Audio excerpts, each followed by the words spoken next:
Hi friends, ദിനാന്തരീക്ഷസ്ഥിതിയും കാലാവസ്ഥയും എന്ന പാഠഭാഗത്തിലെ മൂന്നാമത്തെ വീഡിയോ ആണിത്. ബാക്കി പാഠഭാഗങ്ങളിൽ എന്തെല്ലാമാണ് പ്രതിപാദിച്ചിരിക്കുന്നത് നമുക്ക് നോക്കാം. എന്താണ് ആപേക്ഷിക ആർദ്രത?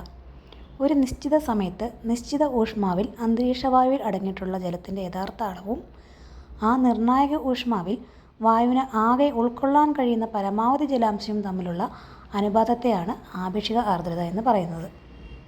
അന്തരീക്ഷം പൂർണ്ണമായും ജലപൂരിതമാകുന്ന അവസ്ഥയെ പൂരിതാവസ്ഥ എന്നും അന്തരീക്ഷം പൂരിതമാകുന്ന നിർണായക ഊഷ്മാവിനെ പൂരിതാങ്കം എന്നും വിളിക്കുന്നു. അന്തരീക്ഷം ജലപൂരിതമാകുന്നതോടെ ഘനീകരണം ആരംഭിക്കുന്നു.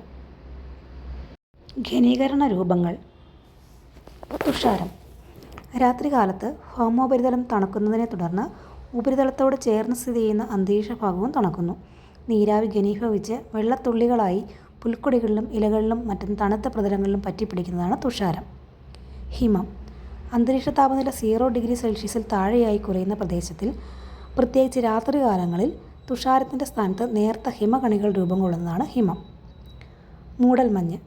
അന്തരീക്ഷം തണുക്കുമ്പോൾ നീരാവി ഘനീഭവിച്ച് നേർത്ത ജലകണികളായി അന്തരീക്ഷത്തിൽ തന്നെ തങ്ങി നിൽക്കുന്നു. അന്തരീക്ഷത്തിൻ്റെ താഴ്ന്ന വിതാനങ്ങളിൽ പൊടിപടലങ്ങൾ കേന്ദ്രീകരിച്ച് ഘനീകരണം നടക്കുന്നതിനാലാണ് മൂടൽമഞ്ഞ് ഉണ്ടാകുന്നത്.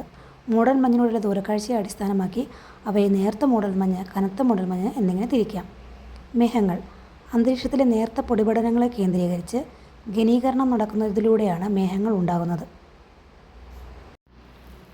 സിറസ്, ക്യുമുലസ്, സ്ട്രാറ്റസ്, നിംബസ് ഇങ്ങനെ വിവിധ തരം മേഘങ്ങളുണ്ട്.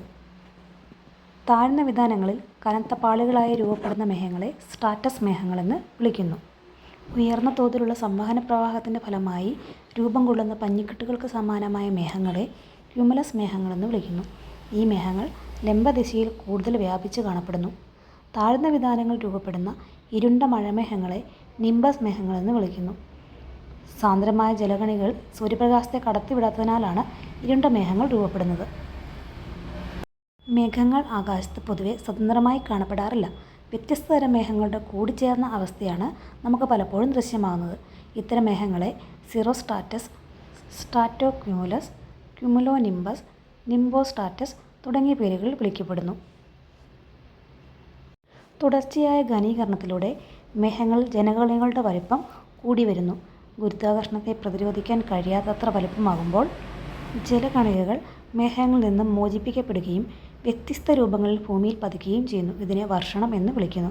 വർഷണത്തിൻ്റെ വിവിധ രൂപങ്ങളാണ് മഴ, മഞ്ഞുവീഴ്ച, ആലിപ്പഴ വീഴ്ച എന്നിവയൊക്കെ. ഉഷ്ണകാലത്ത് ഉച്ചതിരിഞ്ഞുള്ള സമയങ്ങളിൽ മഴയുണ്ടാകുന്നത് സംവഹന പ്രക്രിയയിലൂടെയാണ്. ഇത്തരത്തിലുണ്ടാകുന്ന മഴയെ സംവഹന വൃഷ്ടി എന്ന് വിളിക്കുന്നു.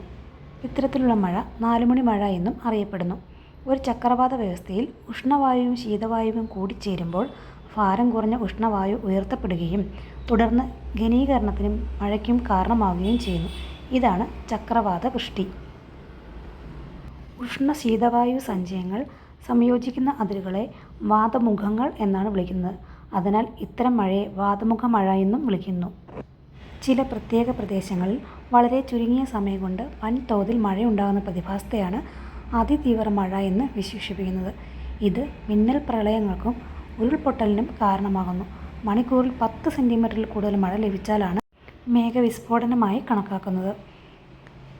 2019 കേരളത്തിലെ കവളപ്പാറ, പുത്തുമല പ്രദേശങ്ങളിൽ സർവനാശം വിതച്ച ഉരുൾപൊട്ടലുകൾ മേഘസ്ഫോടനം മൂലമുണ്ടായ അതിതീവ്ര മഴ കാരണമാണ്.